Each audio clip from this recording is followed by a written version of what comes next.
One of our last days in Farmers.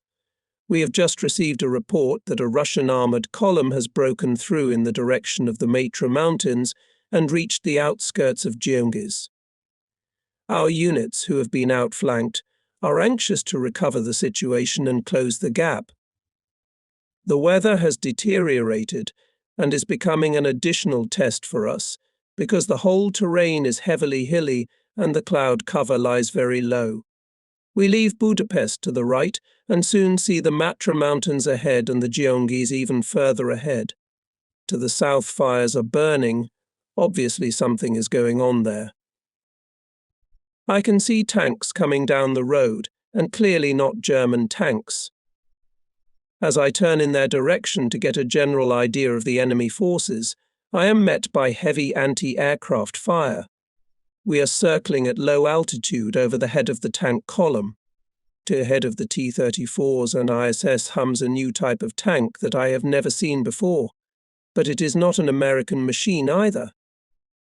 I destroy this tank first and then switch to the others. Soon 5 tanks are on fire, but I'm out of ammunition. The anti-tank link did a good job, and for Ivan the day started badly. We regroup and move home. On the way we are intercepted by late-appearing Soviet Yak-9 fighters, but they do us no harm. We are already behind our positions, and it is only 10 minutes of flying time to the base when it suddenly occurs to me what words will I use to describe the first tank hit in my report. Will I get a clear enough picture from which I can identify the type of this tank? It is very important that our general staff knows what types of tanks appear on certain parts of the front. Such information indicates what new weapons began to be produced or came from other countries. I must know what model this tank was, so I order the commander of the 3rd Squadron to lead the planes home, and I turn round and fly back. I turn down the throttle a little, and at a height of 3 to 4 meters fly around several times the mysterious steel monster, examining it from the closest distance. To the side of it stands an IS, which, in all probability, came up from somewhere in the tail of the column to find out what's going on. The strange tank is still on fire. As I fly round it one last time, I see several Ivans climbing up the turret of the IS to the 13mm anti-aircraft machine gun mounted there. As if on cue they raise their heads, I see smoke coming out of the muzzle of their machine gun and realize that they have opened fire on me. I am at a distance of 50, at most 60 meters from them. It is difficult for them to hit me because the circles I describe have too small a radius. Unless they are experienced shooters who have been specially trained to shoot at such targets. I am still reasoning along these lines when 2 hits fall on my aircraft and I feel a searing pain in my left thigh.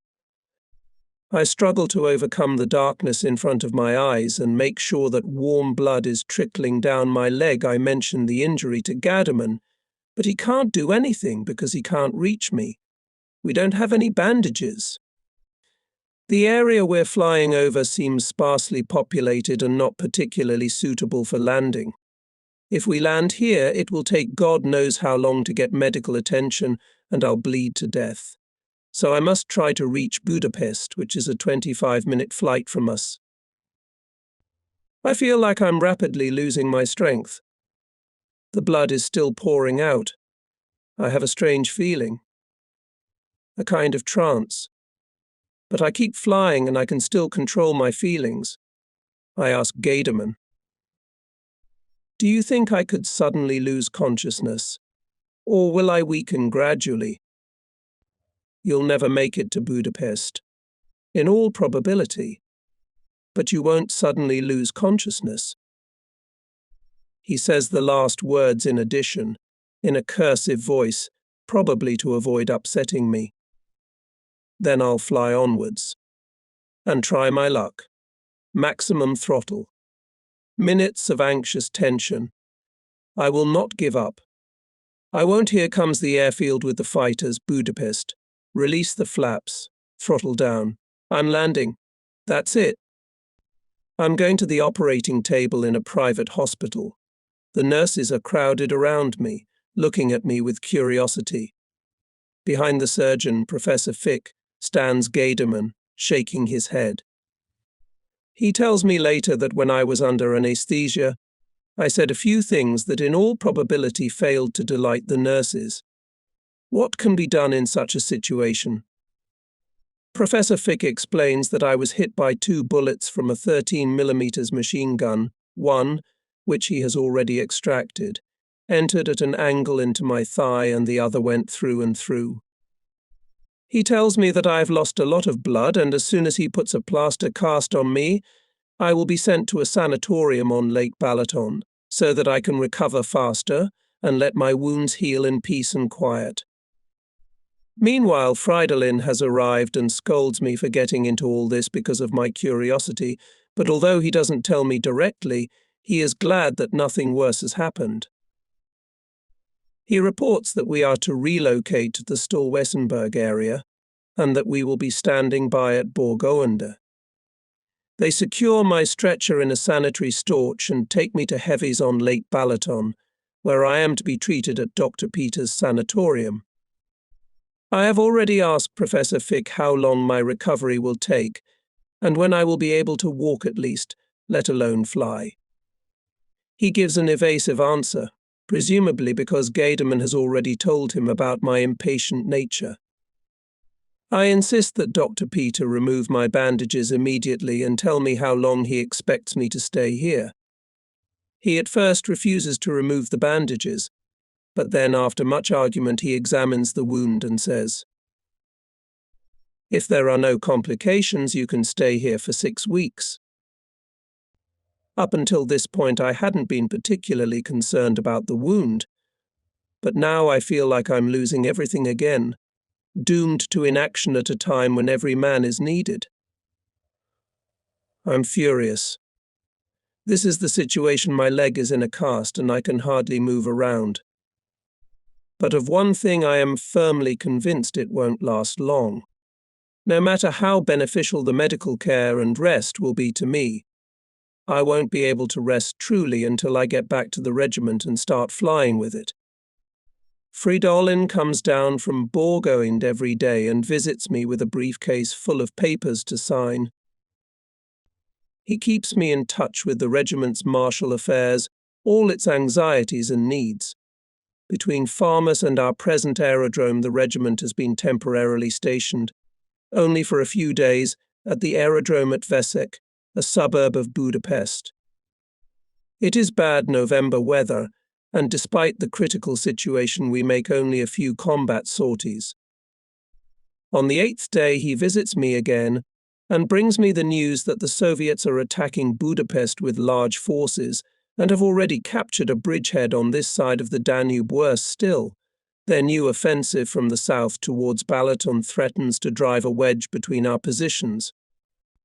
He's not at all surprised when I tell him that I've had enough of lying in bed and am going to get up and return to the regiment with him.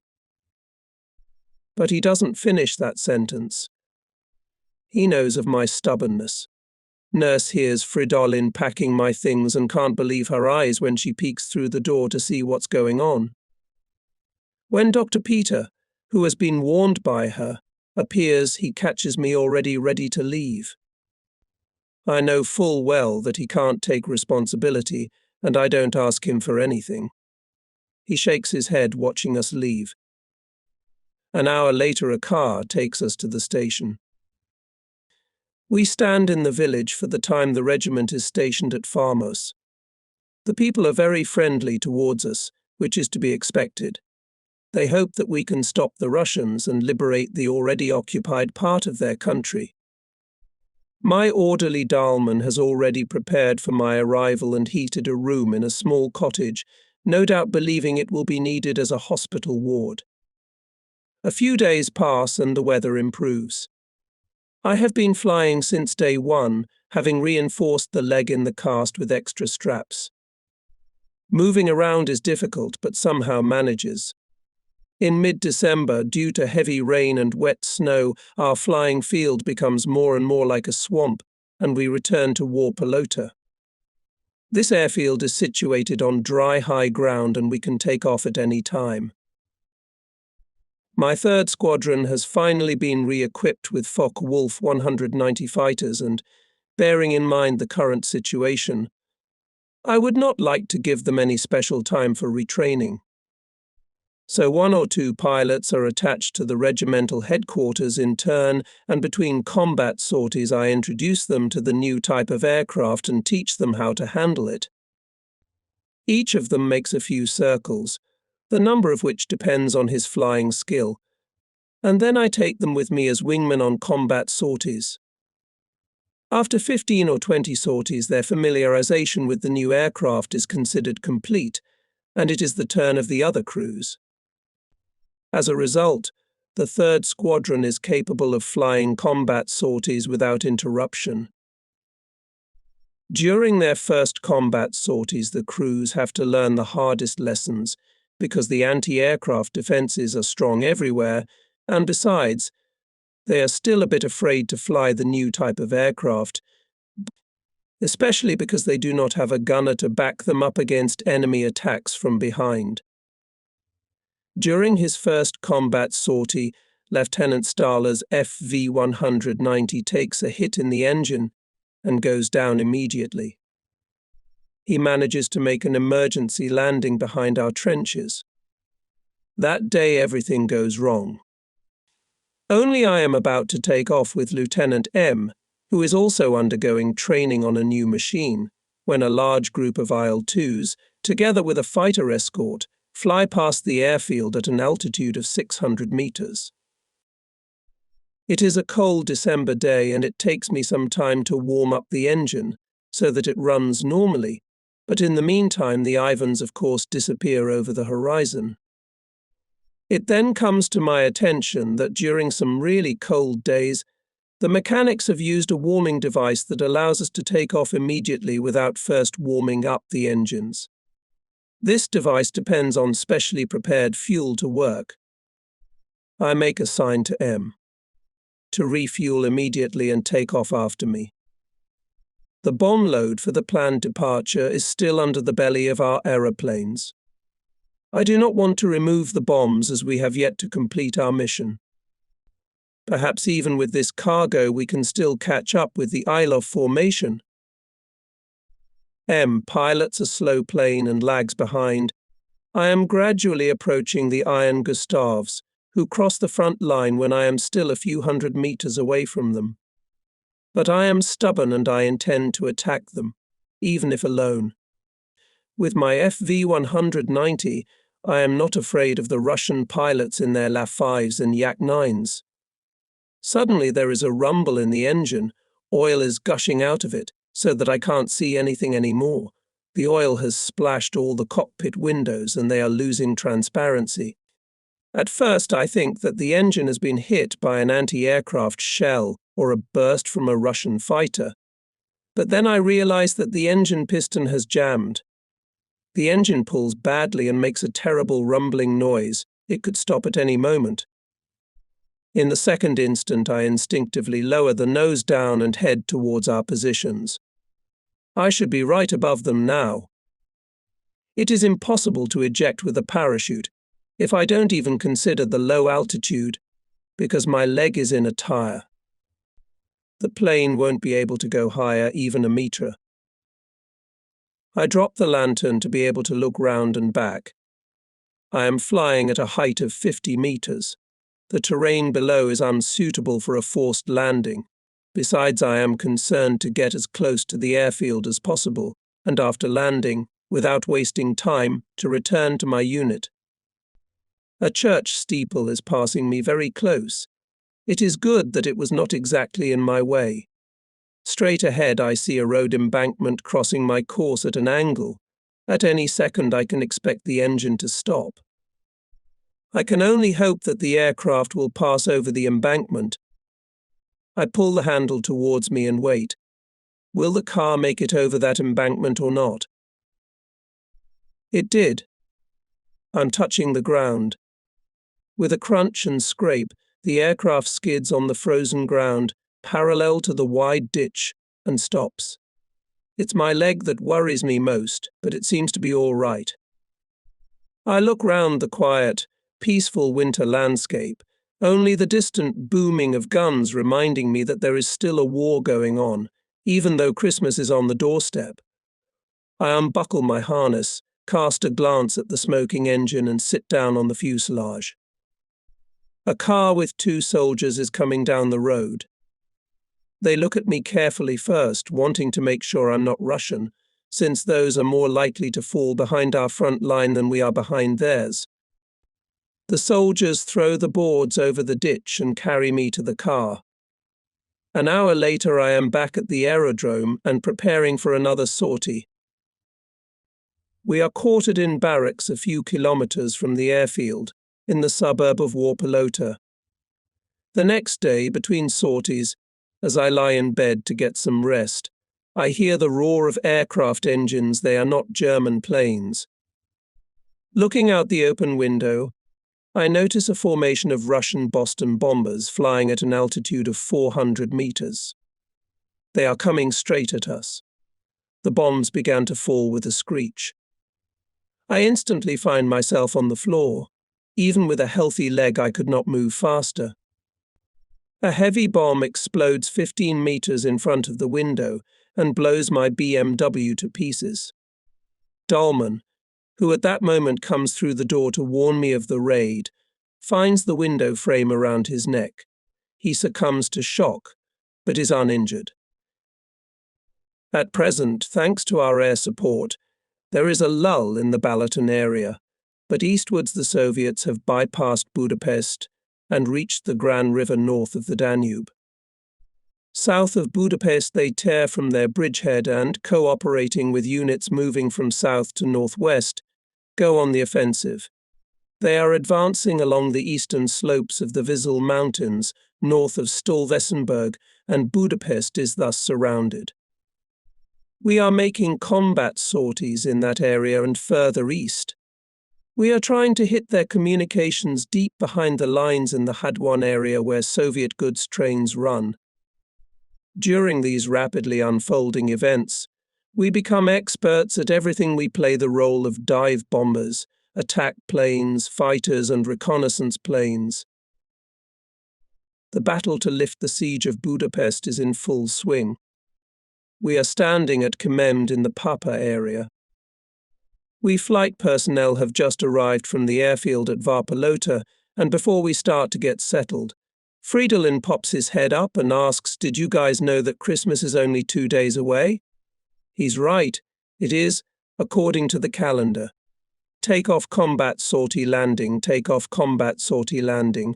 We live in this rhythm, day after day for years.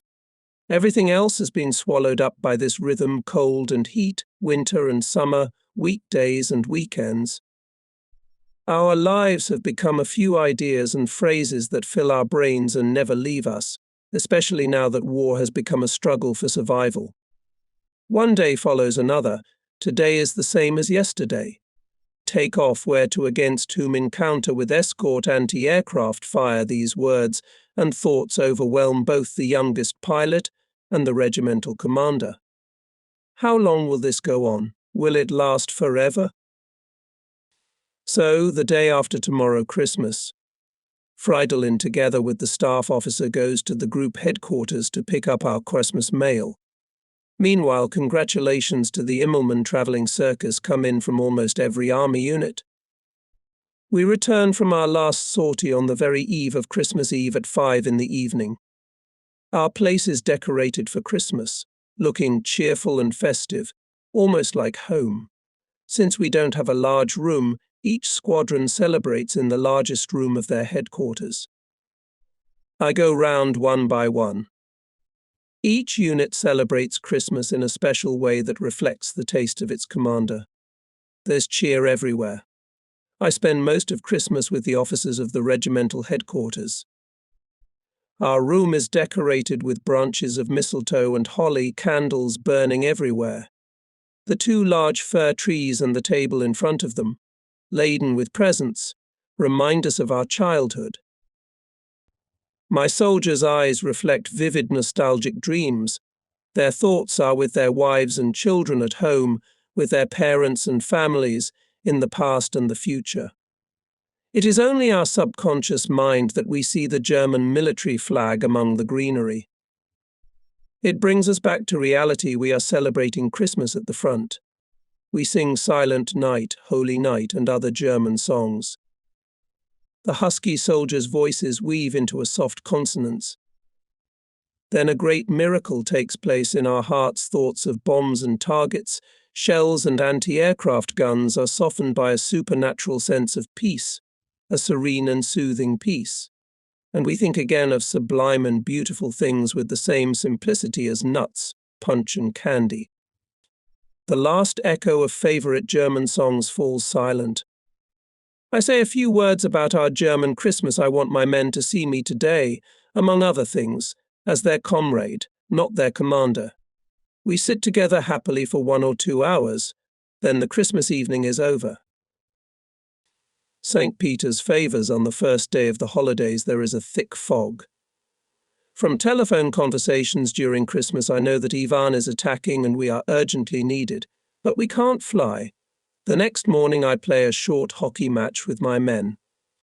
That means me with my fur boots on, standing in the goal, because 5 weeks after my injury I can only waddle. I can't skate yet.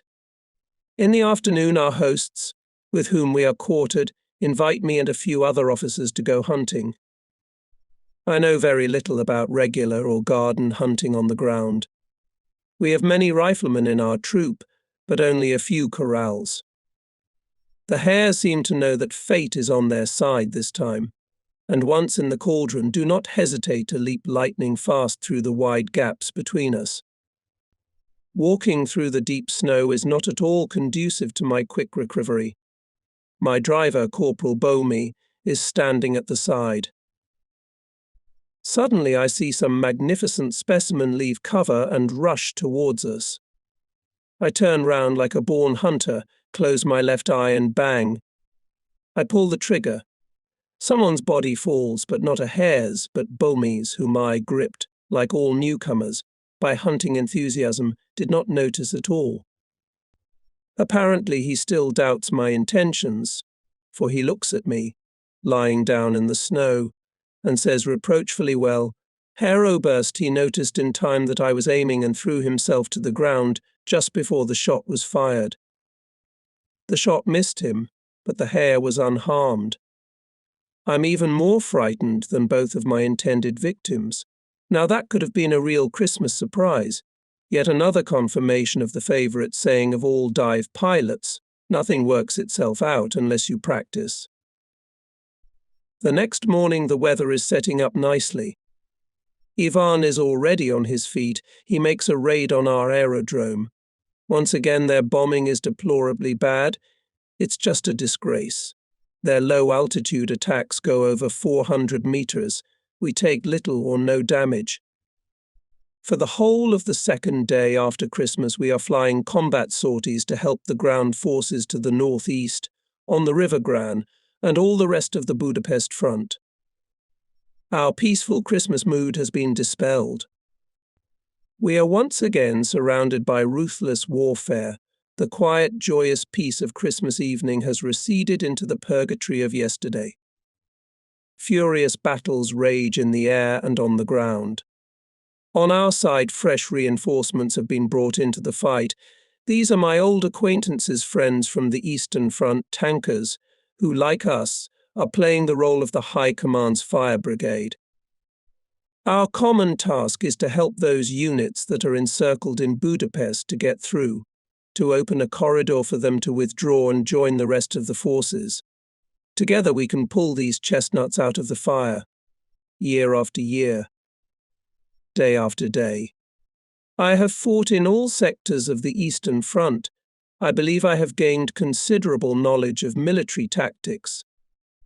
Experience teaches that only practice leads to perfection. Practical knowledge is the only criterion of what is possible and impossible, good or bad. Flying sorties every day, we must know carefully every ditch, every fold of ground below, because we are constantly flying at low altitude. confusion reigns on the ground. Some of our armoured units are broken up, and the panzer grenadiers are thrown into battle like ordinary infantrymen. The tanks, who have always worked together with them in the same team, feel insecure. The infantry assigned to them have no practical experience of fighting together, and this may end in dangerous surprises. I cannot understand how such an order could have been given. Moreover, it is difficult to imagine a worse choice than the sector chosen for this offensive, which is full of swamps and other obstacles, when there are so many more favourable alternatives. The infantry, on the other hand, must advance over flat, open terrain which is ideal for tanks but has too little cover. The enemy takes full advantage, and so our infantry confronts the Soviet steel monsters, left without tank support. Why these wasted losses? The perpetrators must be brought to justice. Who gave these orders? We sit together in the evening and ponder these questions. On the 30th of December, I receive a radiogram that I must come to Berlin immediately and report to the Reichsmarschall. I am boiling with anger, because it seems to me that my presence is indispensable during these difficult operations. I leave for Berlin the same day, follow through Vienna, and am determined to return to my comrades in 2 or 3 days. Orders are orders. The only luggage I take with me is a large dispatch bag with a change of linen and toiletries. In view of the gravity of the situation, I reject the possibility of staying in Berlin for long. On the way, I have the uneasy feeling that I am being summoned for some unpleasant reason. When I was last wounded, in November, I received an order forbidding me to fly, in spite of which I resumed flying as soon as I left the hospital. Up to the present day, no one has brought it up, and I have gradually begun to interpret this silence as acquiescence. But now, as I suppose, the matter has come up again, and I am being called on the carpet. I fly to Berlin with great reluctance, knowing that I will never obey this order. I cannot simply gaze merrily around, advise or give orders at a time when my country is in danger, especially when my vast experience gives me an advantage over those who have not received sufficient training.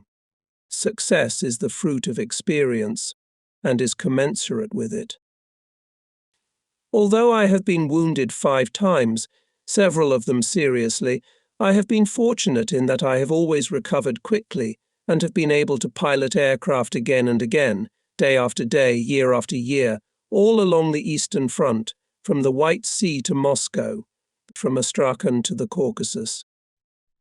I know the Russian front inside and out. Therefore, I feel an incessant duty to keep flying and fighting until the guns are silenced and the freedom of our country is secured. I can do this because I am physically healthy and trained by sports, my good form being one of the most valuable sources of my strength. After a short stop at friends in Vienna, I land in Berlin and immediately report by telephone to Karin Hall. I would prefer to go there immediately so that I can fly back without wasting time. To my embarrassment, I am ordered to stay at Fürstenhof and apply to the Luftwaffe Ministry for a pass for the Reichsmarschall's special train, which is travelling west. My journey will be longer than I expected. My summons seems to have nothing to do with imposing a punishment. The next evening we head west from Grunwald Station. This means that I will meet the new year on this train. I strive not to think of my unit. As soon as I start thinking about them, everything goes black in front of my eyes. What will 1945 bring us? We arrive in the Frankfurt area early on the morning of 1st January. I hear the roar of planes and peer into the grey pre-dawn haze. An armada of fighter planes flying at low altitude passes close to the carriage. My first thought is, the Americans, it's been forever since I've seen so many of our planes in the sky at the same time.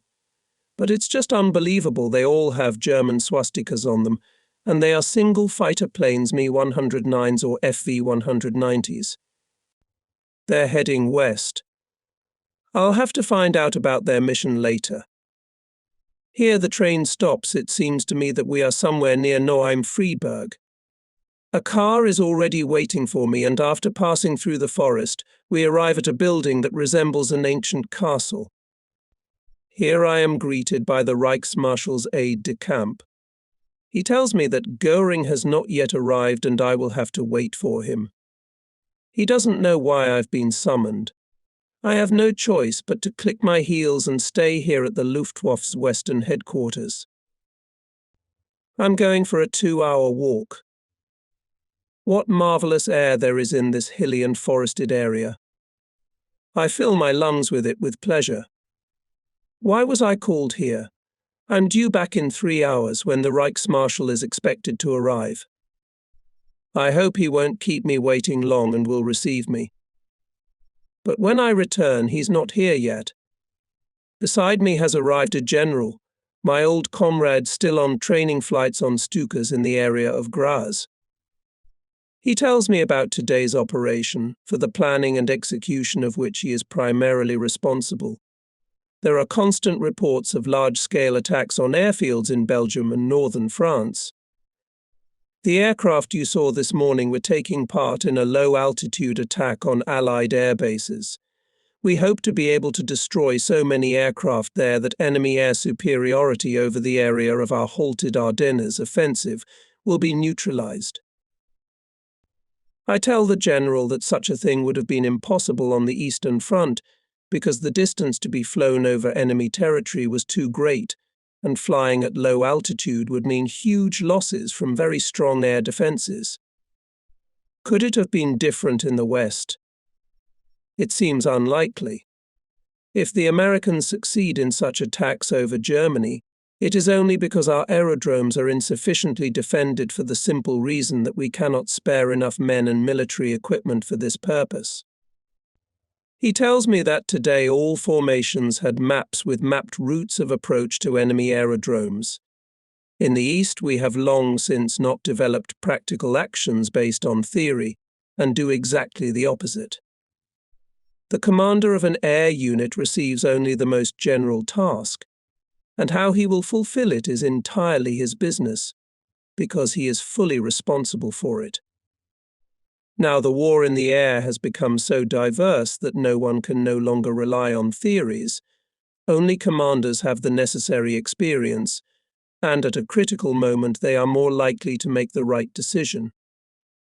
It is very good that in the East we realized this in time, otherwise it is quite clear that none of us would have been able to fly any more.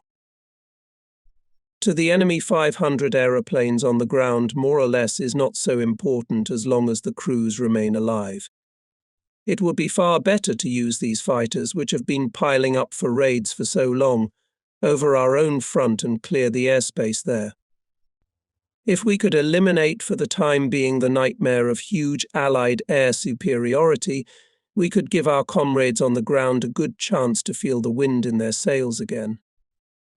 Any movement of troops and supplies behind the front lines could take place unimpeded. Any enemy aircraft that we might have destroyed would have been in most cases a genuine loss, because along with the aircraft their crews would have perished. All these thoughts cross my mind. A few hours later, the final results of the operation confirm my fears.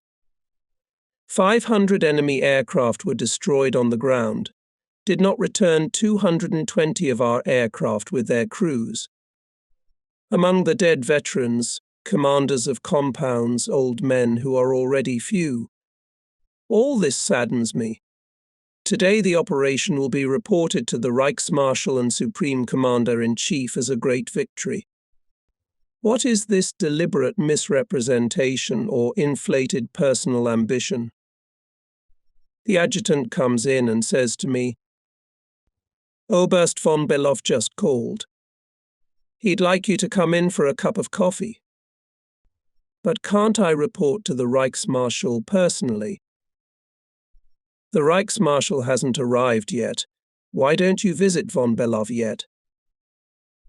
I ponder for a while whether I need to change my clothes, but decide not to, in order to save my last shirt for the conversation with the Reichsmarschall. A comparatively long journey through the forest brings us to a town of barracks and rural dwellings, the Führer's headquarters in the west. Over coffee I tell von Belov about the latest developments on the Russian front. After 20 minutes he leaves me, but immediately returns and briefly asks me to follow him. Without suspecting anything, I pass through several rooms. Then he opens the door, lets me through, and I find myself face to face with the Führer. All I can think about is that I didn't put on a clean shirt. Nothing else comes to mind. I recognize the other people standing around him, the Reichsmarschall, who is beaming with pleasure, which happens very rarely, Admiral Donitz, Field Marshal Keitel, Chief of the General Staff Lieutenant General Jodl, and a number of other famous military men, including generals from the Eastern Front. They all surround a huge-sized table with a map showing the situation on the fronts. They are looking at me, and these looks make me nervous. The Führer notices my embarrassment and addresses me in complete silence. He gives me his hand and extols my latest operation.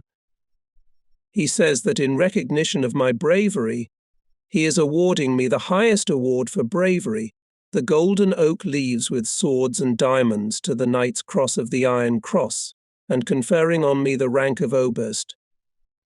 I listen to his words in amazement, but when he speaks with emphasis enough flying, "Your life must be preserved for the good of German youth, and your expertise," I am instantly alarmed. This means that I will have to stay on the ground. Farewell, my fighting comrades. My Führer, I cannot accept this award and promotion if I am no longer allowed to fly with my unit. My right hand is still in his hand. He is still gazing into my eyes. With his left hand he hands me the black, corduroy-clad case containing my new award. The many lamps in the room make the diamonds sparkle with all the colors of the rainbow. He looks at me with sadness. Then his expression changes and he says, "Okay, keep flying," and smiles. At that moment, a warm wave of joy covers my heart and I am happy.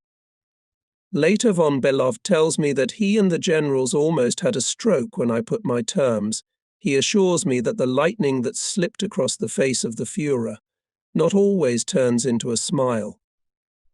Everyone congratulates me. The commander-in-chief of the Luftwaffe, with particular cordiality, he pinches my hand hard just out of pleasure. Admiral Donitz's congratulations are more moderate as he adds somewhat irritably, "I regard your request to continue flying," addressed to the Führer, "as not in keeping with the duty of a soldier. I have many good submarine captains, but sooner or later they all had to obey orders. Good thing he's not my commander-in-chief." The Führer leads me to a table with maps and tells me that the meeting has just discussed the situation in the Budapest area. I just came from there, right? He lists the reasons reported to him for the not entirely satisfactory progress of the operation, which has not yet resulted in a corridor for communication with the besieged city. I infer that weather, transport, and other difficulties were cited as explanations, but not once was there any mention of the mistakes we had witnessed ourselves while in the air, the separation of armoured divisions, and the choice of unsuitable terrain for attacking tanks and infantry. I report my opinion based on my long experience of the war on the Eastern Front, and on the fact that during this operation I flew in this sector for 8 hours every day, mostly at low altitude. Everyone listens to me in silence. After a short pause, the Führer makes a remark, circling the circle of his advisers with his eyes. "You see how I have been misled, and who knows for how long." He does not reproach anyone personally, although he knows the true circumstances, but it is obvious that he resents the deception. Pointing across the map, he expresses his desire to regroup our forces for a fresh attempt to lift the siege of Budapest. He asks me where, from my point of view, the terrain is most favorable to an attack by armored units. I give my opinion. Later, this operation is completed successfully. The strike group approached the defensive lines of the defenders of Budapest, and those were able to break out of the city. When the meeting ends, the Führer leads me into his private office, furnished with great taste and utilitarian simplicity. I wish my comrades could have been here and lived with me all these hours, for I am here only because of their achievements. The Führer offers me a drink, and we talk about many things. He asks me about my wife, my son, my parents, and my sisters. After asking me in great detail about my personal affairs, he begins to talk about his ideas relating to rearmament. Quite naturally, he starts with the Luftwaffe, laying the main emphasis on the supposed modernization of the aircraft we use. He asks me whether I think it is justified to continue flying the slow U-87s now that the enemy fighters are flying at 400 kilometers per hour faster. Referring to some drawings and calculations, he points out that retractable landing gear can increase the speed of the U-87 by at most 50 kilometers per hour. On the other hand, its performance during dive would change in a most unfavorable way. He asks my opinion on every point. He discusses the smallest details of ballistics, physics, and chemistry with an ease that impresses me greatly. He also tells me of his desire to begin experiments to test the feasibility of mounting 4 30cm cannons in the wings instead of the present 2 37mm cannons. He believes that the aerodynamic qualities of our anti-tank aircraft would be greatly improved by this change. The same tungsten core projectiles would be used as ammunition, and as a result the efficiency of aircraft equipped with such weapons would surely increase. After explaining to me the far-reaching improvements in other fields such as artillery, small arms and submarines, all with the same startling familiarity, he tells me that he has personally written the preliminary text of the grounds for my latest award. We chat for about an hour and a half. When the resident reports that the film is ready to be shown, every new weekly news item is immediately shown to the Führer, who gives permission for it to be shown throughout Germany. It so happened we had only gone down one flight and were already sitting in the auditorium that the film began with a scene shot on the airfield, while our regiment was stationed at Steele-Wessenberg, followed by a scene of Stukas taking off and a panorama of tanks I had shot down west of Budapest. After the showing of the film, I left the Supreme Commander. Oberst von Belov handed me the certificates of award of the Knight's Cross with oak leaves, swords and diamonds, which were kept in the Reich Chancellery. Each weighed over a kilogram, especially the last two, housed in massive gold frames which, their sentimental value aside, must have cost a hefty sum. I went to Göring's headquarters. The Reichsmarschall expressed his pleasure, which was the greater because recent events had made his position very difficult. The enemy's superiority in the air had increased all our troubles and hampered our plans. But how could it be done away with? He is immensely cheerful and proud that at this moment one of his men has inspired the Führer to create a new German award for bravery. Taking me a little aside, he says to me playfully, "Do you see how envious everyone is of me, and how happy they are at the deterioration of my position? At the meeting, the Führer said that he was creating a new and unique award for you, because your achievements were incomparable. While representatives of the other branches of the army objected that the recipient of the award was a Luftwaffe soldier whose shortcomings were the cause of so many problems. They wanted to know, was it impossible, at least theoretically, for soldiers of other branches of the armed forces to earn the award as well? You see now what I have to confront." He says he would never have believed that I could persuade the Führer to change his mind about banning my flights. Now that I have his permission, he cannot himself forbid me to fly. He is asking me, as he has done many times before, to accept the post of commander of the entire frontline aviation. But considering how I have obtained the Führer's consent to fly, I don't think he seriously believes he can convince me of the necessity of this, at least today. After lunch, I board a special train bound for Berlin, where my aeroplane is waiting to take me to my comrades at the front. I spend only a few hours in Berlin, but it is enough to attract a whole crowd of curious people, as the story of my award has already been reported by the press and on the radio. In the evening, I meet with Ritter von Holt, then chief of the organization Deutsche Sport. He tells me how, after many attempts, he was able to convince Hitler that I should lead the Reich's sports movement after the war. When my war memoirs are written and I hand over my present post to my successor, I will be offered this appointment. On my way to the front, I fly into Görlitz to meet my family, then take to the air again and set course for Budapest on the same day that reports of the situation on that section of the front become particularly grim.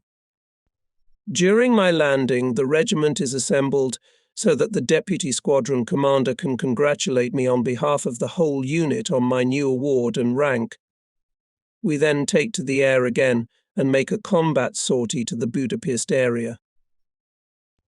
If the Russian anti-aircraft gunners only knew how much gold and diamonds were flying over their heads, says one ground staff mechanic with a grin, you can bet they'd shoot a lot better and put more effort into it.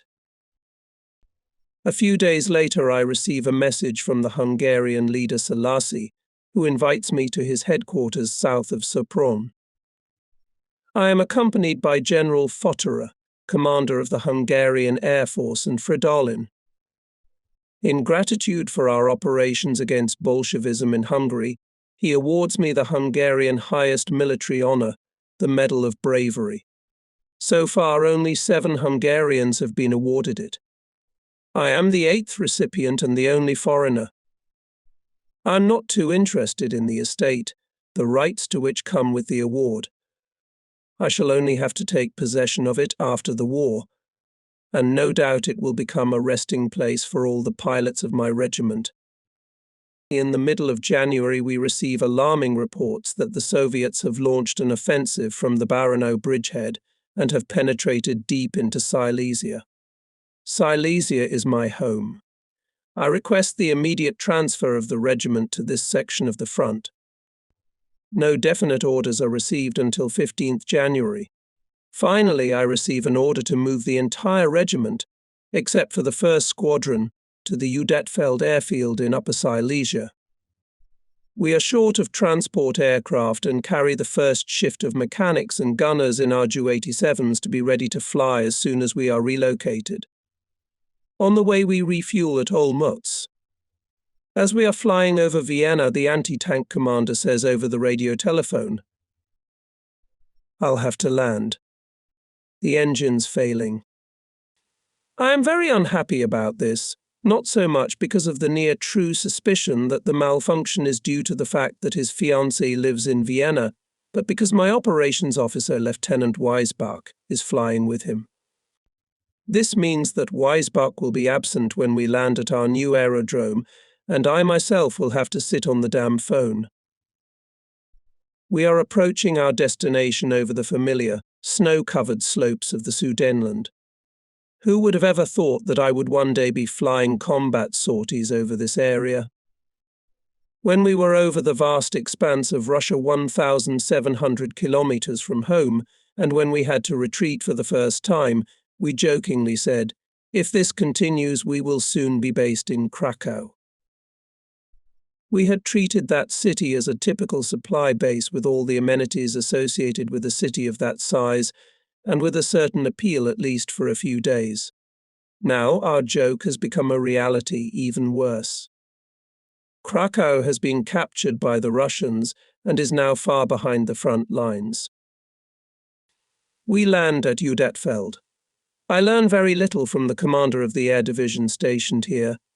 The situation is difficult. Communications with most of our forward units have been cut.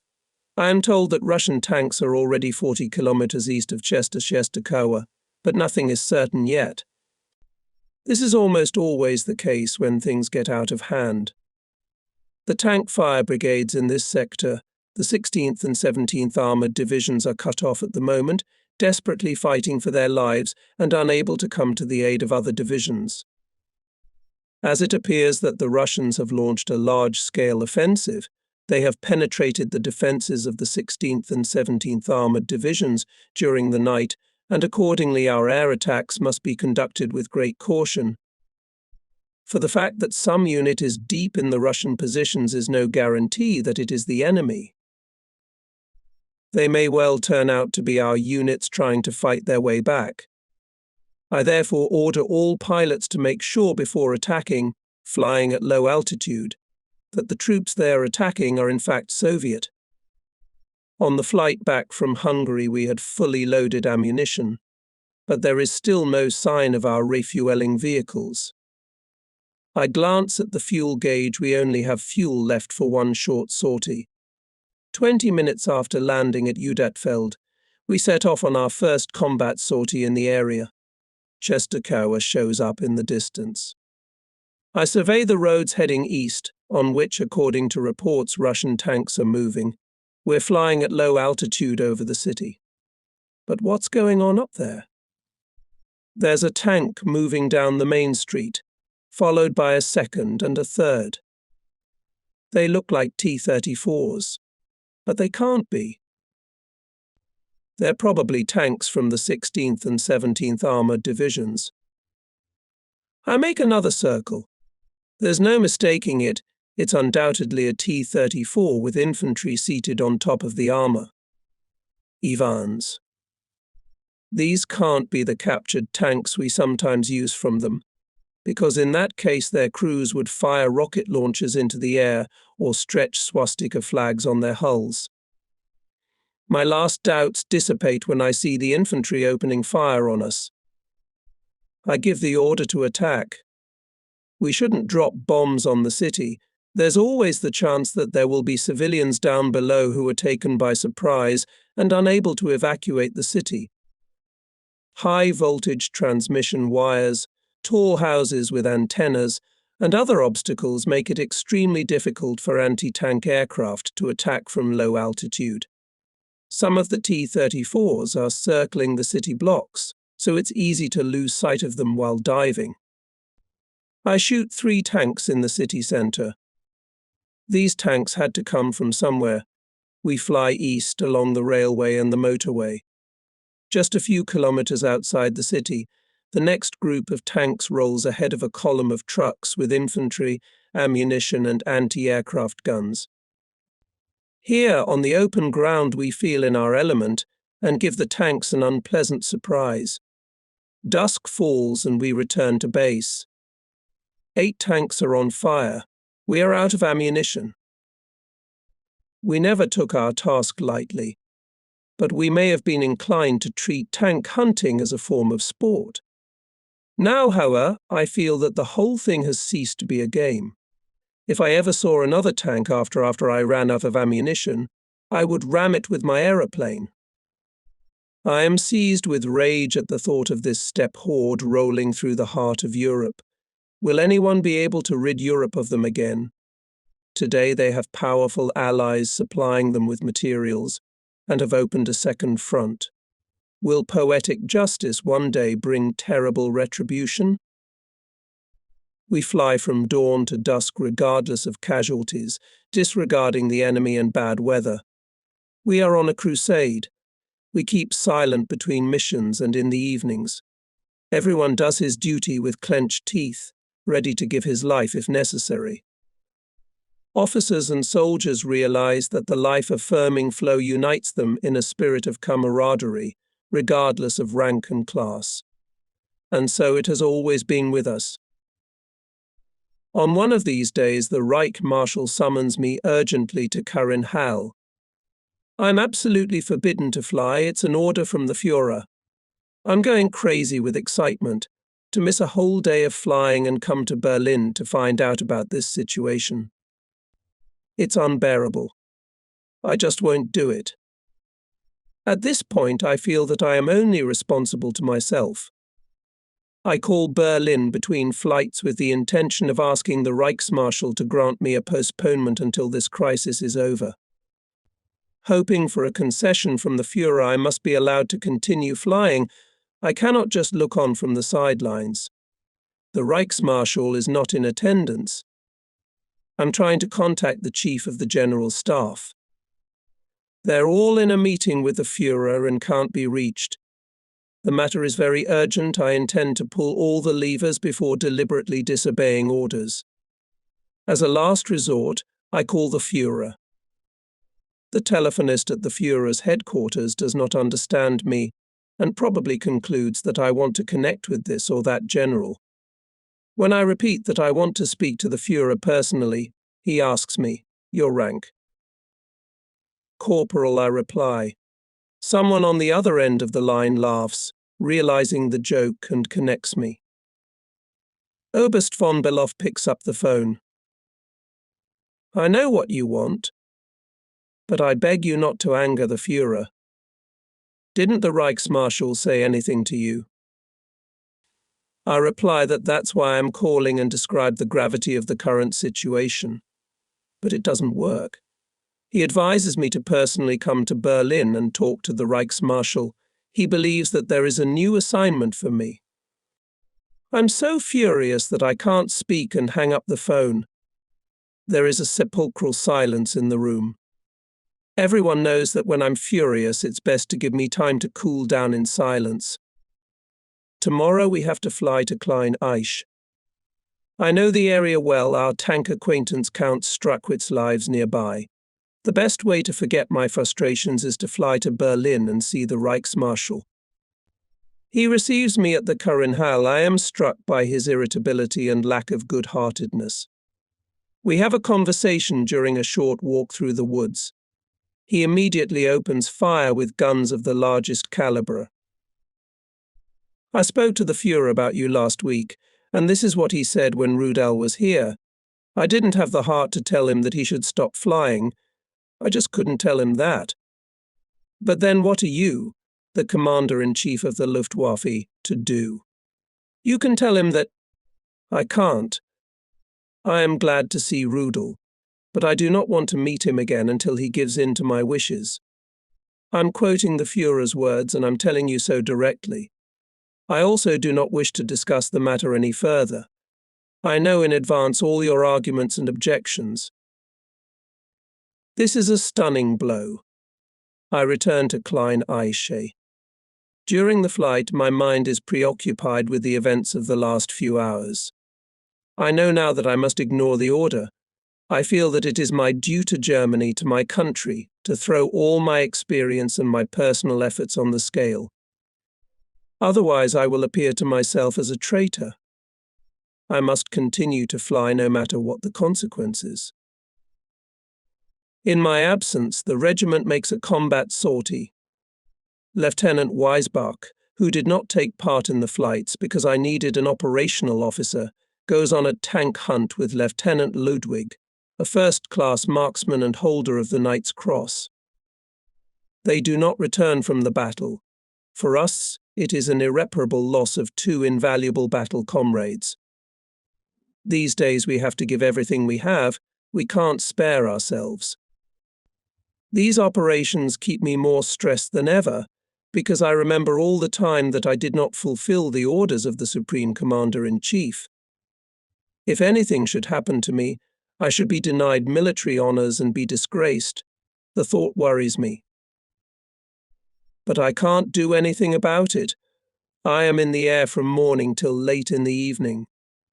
All my officers know that if anyone asks me, I'm not on a combat sortie but just stepped off somewhere. Individual accounts of tanks destroyed must always be listed in the daily reports sent to Luftwaffe headquarters each evening with the name of the pilot. Since the no-flying order remains in style, the figure of tanks destroyed by me is no longer recorded on my personal account, but goes to the account of the whole regiment. Until now, the figures of tanks destroyed were only recorded in this category if two pilots attacked the same target. Then, in order to avoid double counting, the figure was recorded under the heading "The name of the pilot cannot be specified precisely. The victory is attributed to the entire unit." Later, we often had disputes with the command, which pointed out that, before we could always specify the name of the pilot, why suddenly so many tanks appeared in the column joint account.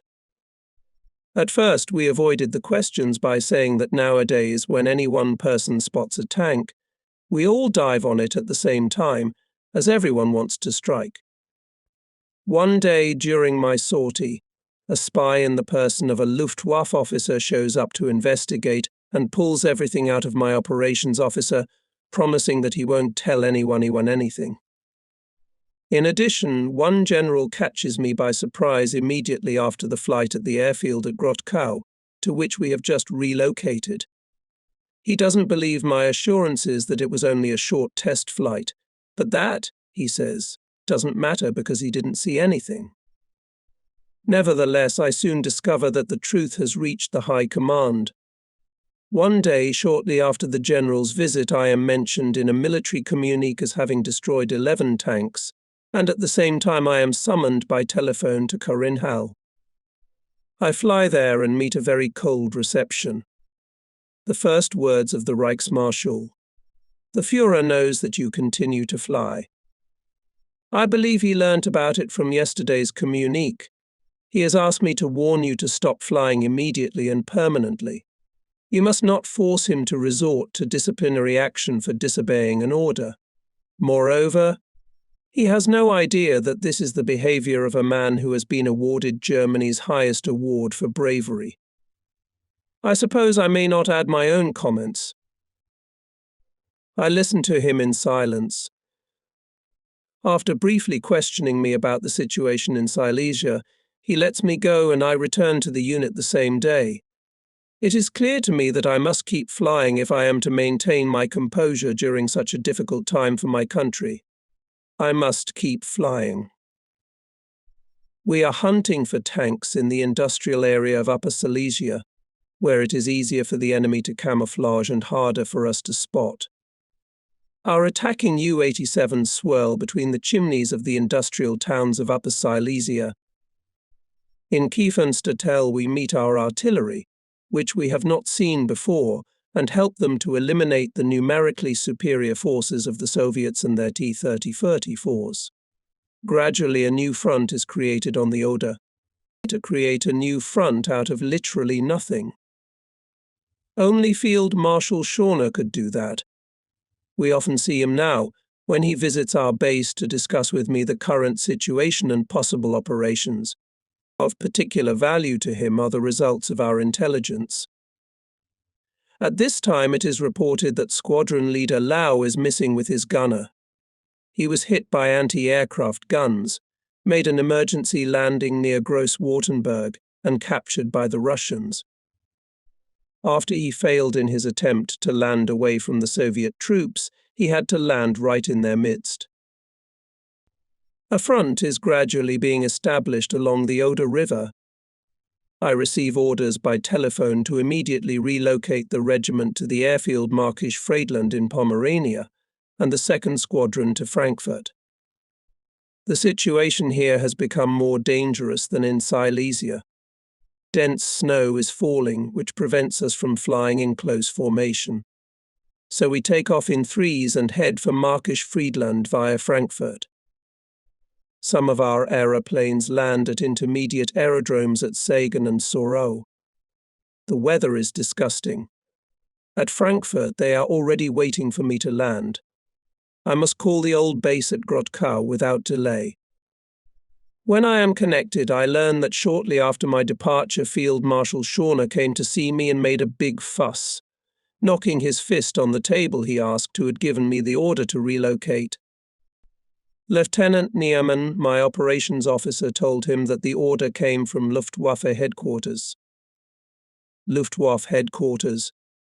It's all a screen. I want to know who ordered Rudel to fly away.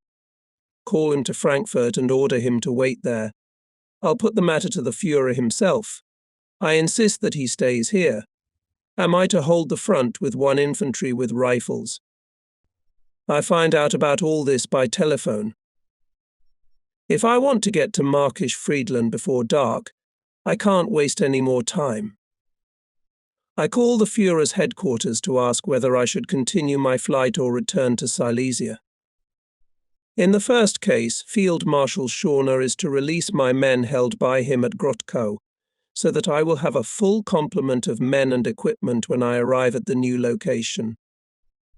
I am told that the decision has been made my regiment is definitely transferred to the north, as the situation in this sector, of which Reichsführer SS Himmler has been appointed commander, is much more serious. I am landing at Markisch Friedland with the first few aircraft in a heavy snowstorm and in total darkness. The rest of the regiment should arrive tomorrow. The second squadron will remain in Frankfurt and will make combat sorties from there. After we find accommodation for the night, I call Himmler in Ordensburg-Crossensee to report my arrival in the sector. He is glad that I am here and very pleased that I won the duel with Field Marshal Schorner. He asks me what I am going to do now.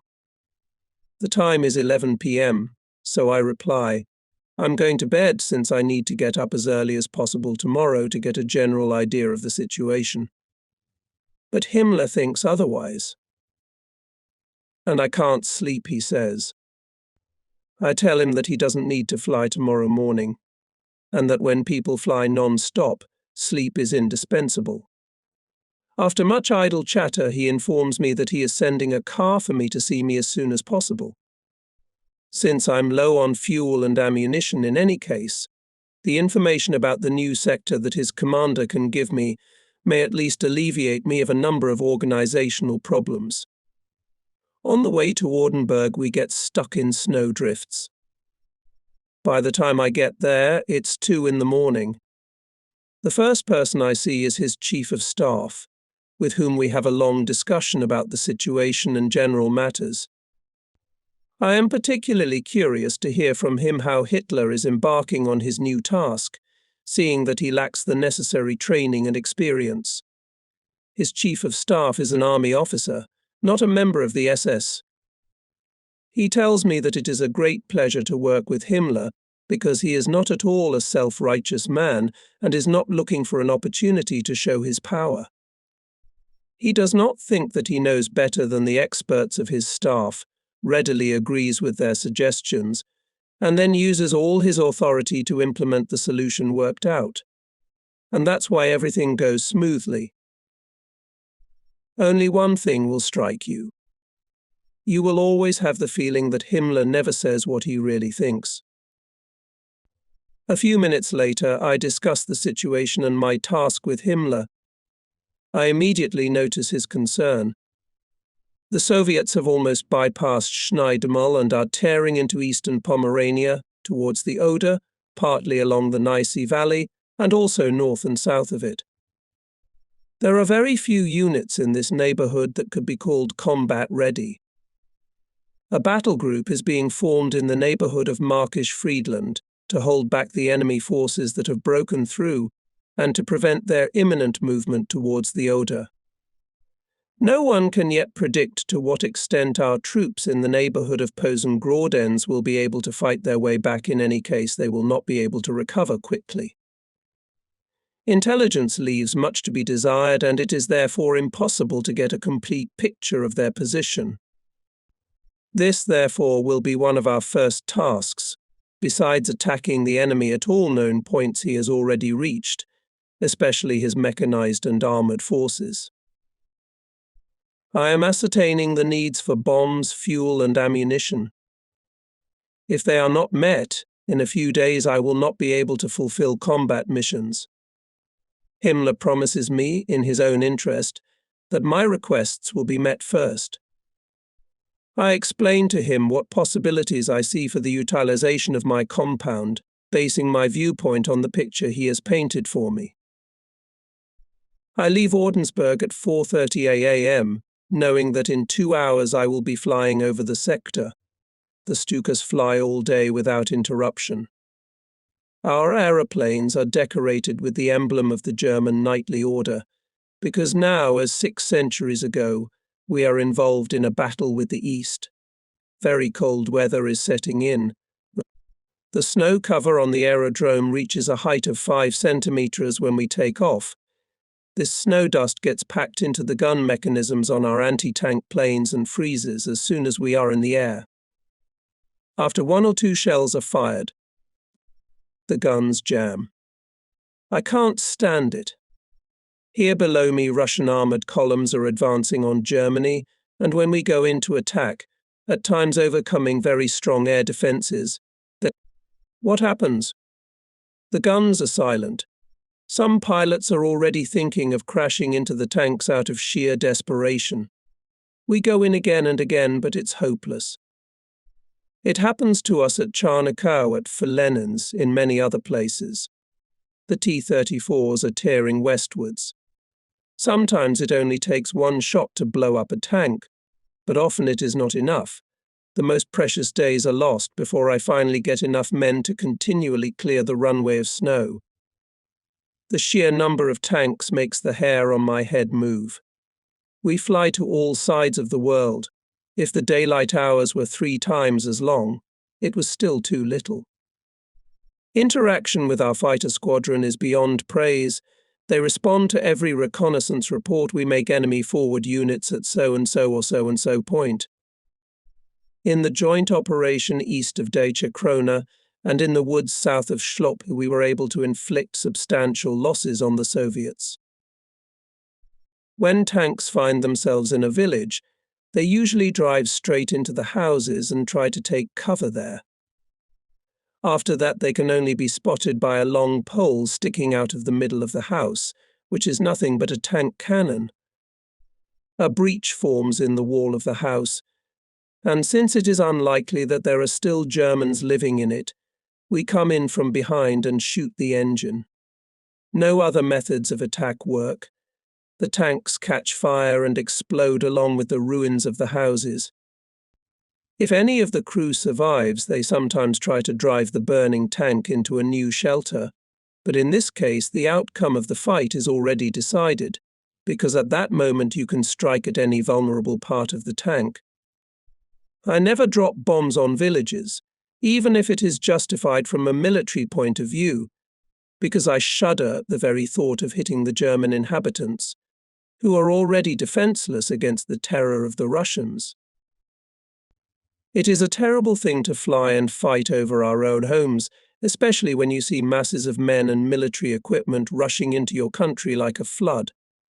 We are now playing the role of a dam, a small obstacle, but unable to stem the tide. Germany, the whole of Europe, is now at stake in this devil's game. Priceless forces are bleeding. The last bastion of peace is crumbling under the onslaught of Red Asia. We are more exhausted by this thought in the evening than by the incessant flying during the day. The refusal to accept this doom and the certainty that it can't happen keeps us going. I would hate to blame myself for not doing my best and preventing the frightening, threatening spectre of defeat. I know that every decent young German thinks as I do. South of our sector, the situation looks very grim. Frankfurt on Oder is under threat, so at night we receive orders to move into the Fürstenwalde area, which is closer to the critical sector. A few hours later, we fly into the Frankfurt-Kustrin operational area. The wedges of the Soviet offensive have reached the Oder on the outskirts of Frankfurt. Further north, Kustrin is surrounded and the enemy, wasting no time, seizes a bridgehead at Göritz-Reitwein on the west bank of the frozen river. One day, like the Prussian cavalry General Zieten 300 years ago, we take part in a battle east of Frankfurt, the scene of a historic battle.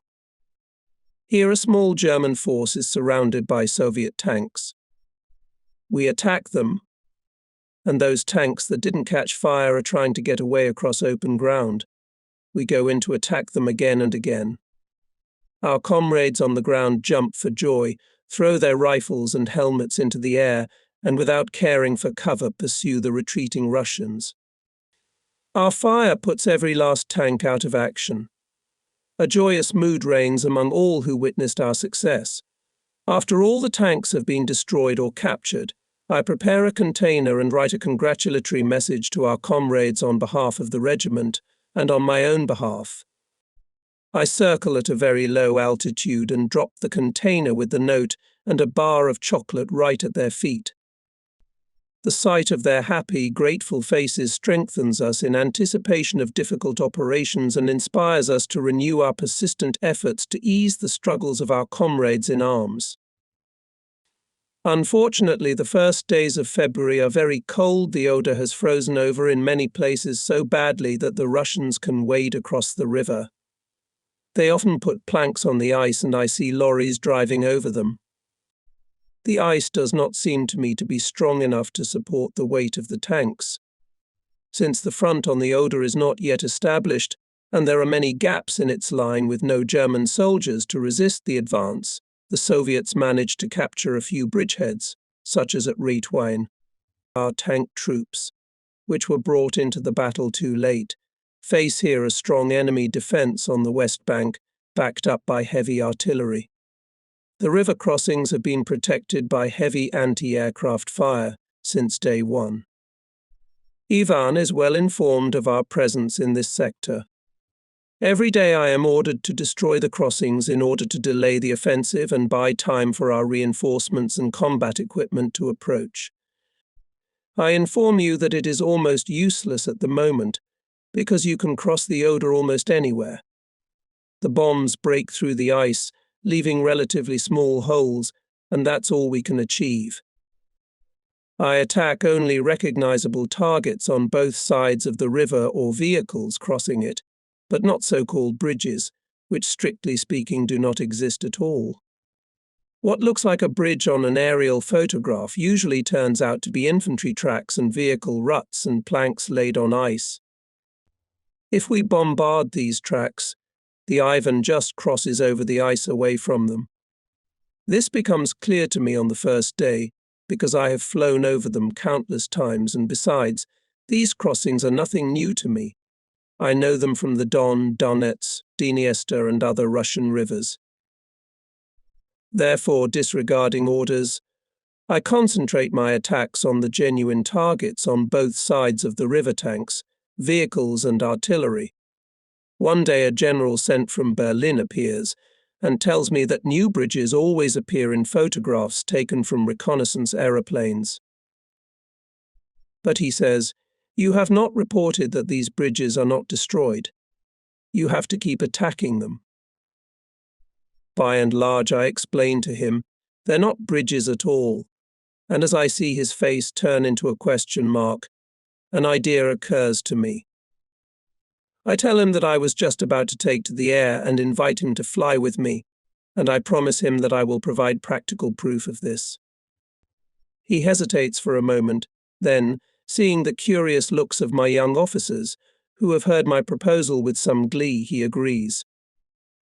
I give the unit orders to attack the bridgehead, and myself approach the target at extremely low altitude, and fly from Schwedt to Frankfurt am Oder.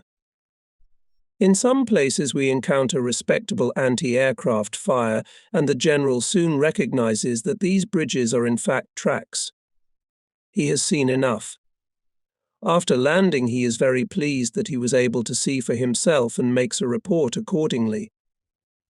We are relieved of our daily duty to attack these bridges. One evening, Reichsminister Speer brings me a new assignment from the Führer. I am to draw up a plan for its fulfillment. He tells me briefly. The Führer is planning attacks on the hydroelectric dams supplying power to the war industry in the Urals. He expects that the production of enemy armaments, and especially tanks, will be halted for a year. This year will give us a chance to take advantage of the respite. You are to organize this operation, but on no account should you fly yourself. The Führer has repeated this several times.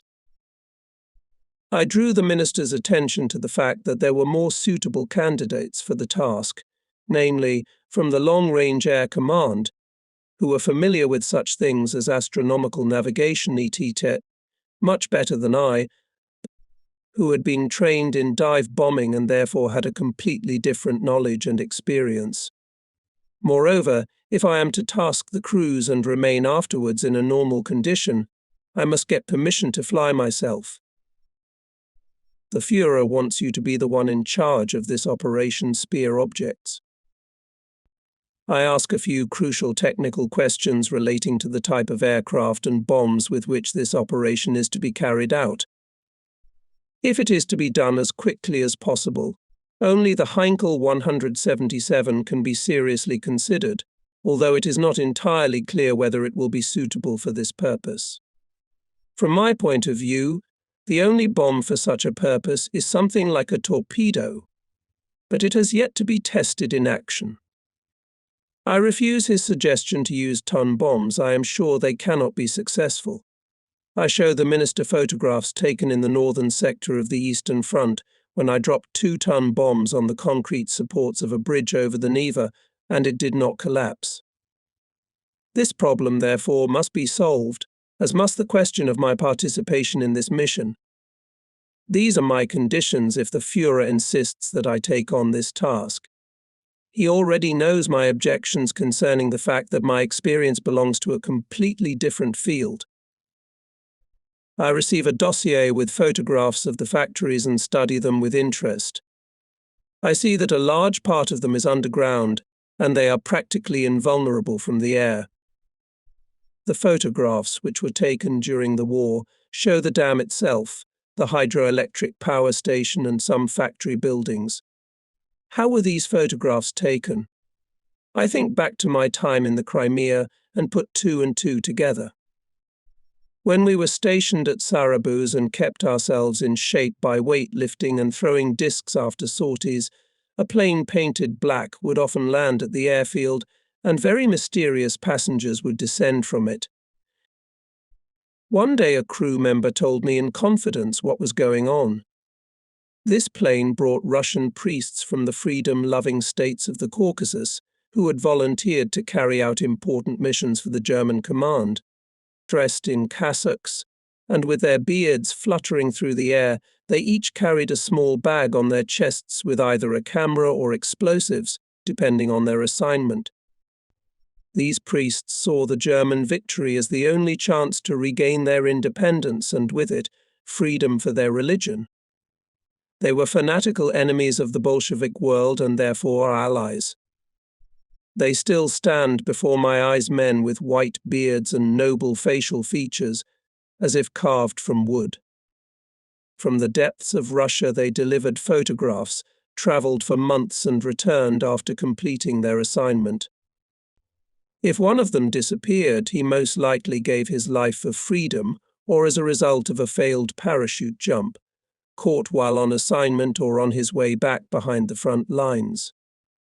I was impressed by my interlocutor's account of how these holy men jumped into the night without hesitation, strengthened by faith in their great mission.